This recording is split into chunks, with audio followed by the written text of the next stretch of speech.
Jeste li ikada probali spojiti vazelin i sodu bikarbonu?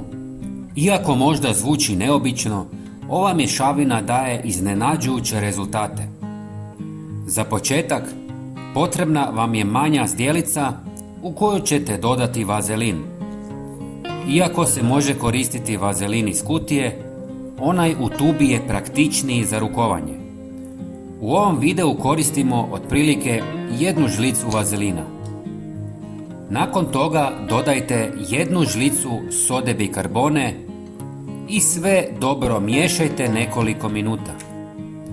Bilo bi dobro da dodate i malo organskog maslinovog ili kokosovog ulja za jači učinak. Ova kombinacija sastojaka čini čuda za njegu kože, pogotovo u hladne dane. Soda bikarbona djeluje kao blagi peeling, uklanja mrtve stanice kože i čisti pore. Vazelin dubinski hidratizira, isprečava isušivanje i stvara zaštitni sloj na koži. Maslinovo ulje bogato antioksidansima pomaže u borbi protiv starenja i poboljšava elastičnost kože. Ovaj spoj idealan je za njegu suhe kože, usnica kao i za smirivanje iritacija i crvenila. Možete ga koristiti kao prirodni peeling za tijelo koji ostavlja kožu svilenkasto glatkom i osvježenom. Posebno se preporučuje za njegu ispucalih stopala.